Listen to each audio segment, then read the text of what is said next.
વરસાદને લઈ વધુ એક અપડેટ સામે આવી રહી છે। દ્વારકા જિલ્લાના કલ્યાણપુર તાલુકામાં દિલધડક રેસ્ક્યુ। બીજી તરફ ધોધમાર વરસાદે તારાજી જેવા દ્રશ્યો પણ સર્જ્યા છે। અમદાવાદના સાણંદ પાસે કુંડલ ગામે ખેતરોમાં પાણી ભરાયા છે। ડાંગરના પાકમાં ઘૂંટણસમા પાણી ફરી વળતા પાકને પણ મોટા પ્રમાણમાં નુકસાન થયું છે। અનરાધાર વરસાદ વરસી રહ્યો છે તો ખેડૂતોના પાકને માઠી અસર પહોંચી રહી છે।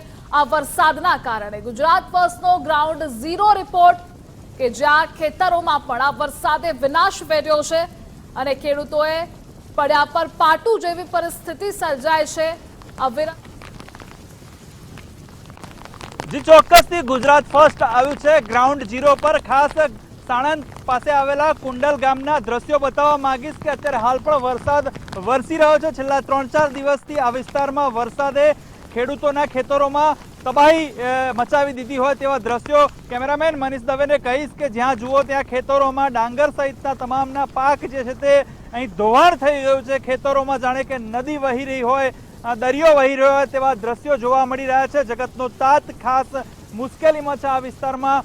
છેલ્લા વર્ષોથી ક્યારેય ના પડ્યો હોય તેવો વરસાદ અહીં વરસ્યો છે ને અહીં જે ઢોર ઢાખર પણ ખાસ જે ખેડૂતોના અને જે લોકોના મૃત્યુ પામ્યા છે ત્યારે ખાસ જે કુંડલ ગામના ખેડૂતો છે શું સ્થિતિ છે, શું કહેશો?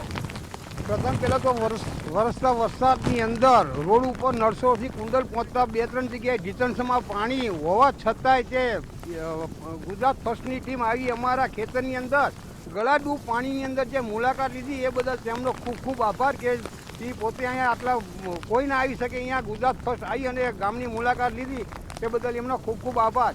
કહેવાનું એટલે કે 15 વર્ષની અંદર નથી વરસાદ પડ્યો એટલો વરસાદ, અતિવૃષ્ટિ ભયંકર કહેવું તો કહેવાય એવું, ઢોર એટલા મરી ગયા છે અને એક મોલનું કોઈ જગ્યાએ મોલ બચે એવી પરિસ્થિતિ નથી। તો વહેલી તકે ખેડૂતોને સહાય સરકાર કરે એવી અમારી પૂરી માંગ છે। પાક બિલકુલ નિષ્ફળ ગયો છે। સાણંદ તાલુકાના રેથલ, દદુકા, મેલાસણા, પાવા, વનારિયા, કુબા, અઠીપુરા દરેક ગામની પરિસ્થિતિ આખા ગુજરાતમાં છે આમ તો, પણ આ તો અહીંયા જે મુલાકાત લીધી એક ગામના ગણતરી આપીએ છીએ તો ધ્યાન આપે સરકાર। ખાસ કરીને જે રીતે હવામાન વિભાગની આગાહી છે હજી 48 કલાક વરસાદ પડે તેવી શક્યતાઓ છે। જે રીતે ગામમાં પાણી થઈ ગયા છે, હજુ પણ વરસાદ વરસી રહ્યો છે, શું કહેશો? સ્થિતિ કેવી છે ખેડૂતોની? જો હજી 24 કલાક આવો ને આવો વરસાદ રહેશે તો અમારા ગામનું જે તળાવ છે એ તૂટે એવું લાગે છે, તો ગામમાં પાણી આવવાની શક્યતા ખરી। કારણ કે આજુના બધા ગામમાં રેથલ છે, વનારિયા છે, એમાં ગામમાં પાણી આવી ગયા છે અત્યારે, તો બહુ ભયંકર પરિસ્થિતિ છે। અને અઠવાડિયાથી ચાલુ વરસાદ છે તો એના માટે ગામના ઢોરા ગાયો માટે ખડ કોઈની પાસે નથી, કોઈ ચાર બાર લેવા જઈ શકતા નથી, ઢોરા પણ ભૂખ્યા છે। ઢોરા ભૂખ્યાના કારણે 2-3 ગાયો પણ મરી ગઈ છે અહીંયા બાજુમાં, બહુ ભયંકર પરિસ્થિતિ છે। છેલ્લા 3 દિવસથી વરસાદ પડી રહ્યો છે અને ખાસ જે કહેવાય કે કોઈ સરકાર તરફથી અથવા તો કોઈ અધિકારી સહાય માટે કે કોઈ જોવા માટે આવ્યું? કોઈ નથી આવ્યું, અત્યાર સુધી કોઈ નથી આવ્યું। બહુ પરિસ્થિતિ ખરાબ છે અમારા સમાજમાં। અત્યારે વાસમાં પાણી પૂજી ગયું છે, રોડ રસ્તાની કોઈ વ્યવસ્થા નથી સાહેબ, બહુ તકલીફ છે।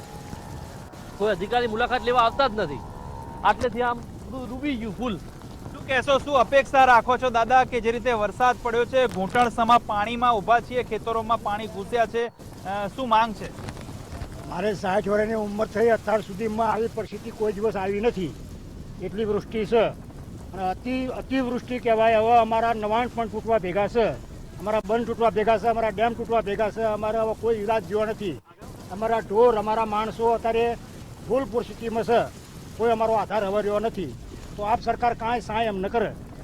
ચોક્કસથી તો ખાસ કરીને જે રીતે આ જે કુંડલ ગામની સ્થિતિ છે, અહીંનું ગામનું તળાવ છે તે પણ હવે ઓવરફ્લો થવામાં તૈયારીમાં છે। જો તળાવ તૂટે તો ગામની સ્થિતિ વિકટ બને તેવી છે। બીજી તરફ ખેતરોમાં જે રીતે ઘૂંટણસમા પાણી છે, ખેડૂતોએ પોતાની આપવીતી ગુજરાત ફર્સ્ટ સમક્ષ વર્ણવી છે। અત્યાર સુધી અહીં આ વિસ્તારમાં કોઈ આવ્યું નથી, પરંતુ ગુજરાત ફર્સ્ટ અહીં આવ્યું છે। જ્યાં ક્યાંય કોઈ ના પહોંચે ત્યાં ગુજરાત ફર્સ્ટ પહોંચે અને અત્યારે હાલ જે ખેડૂતોના જે સ્થિતિ છે તેનો ચિતાર મેળવવા માટે ગુજરાત ફર્સ્ટ આવી છે અને ગુજરાત ફર્સ્ટ અપીલ કરી રહી છે કે આ વિસ્તારના ખેડૂતોને સહાય અને ગામમાં જે રીતની સ્થિતિ છે તેનો જાયજો પણ સરકાર તરફથી અથવા તો કોઈ અધિકારીઓ તરફથી અહીં જોવામાં આવે, કારણ કે એની સ્થિતિ પણ વિકટ સ્થિતિ જોવા મળી રહી છે। કેમેરા પર્સન મનીષ દવે સાથે સચિન કડિયા, ગુજરાત ફર્સ્ટ, કુંડલ ગામ, સાણંદ।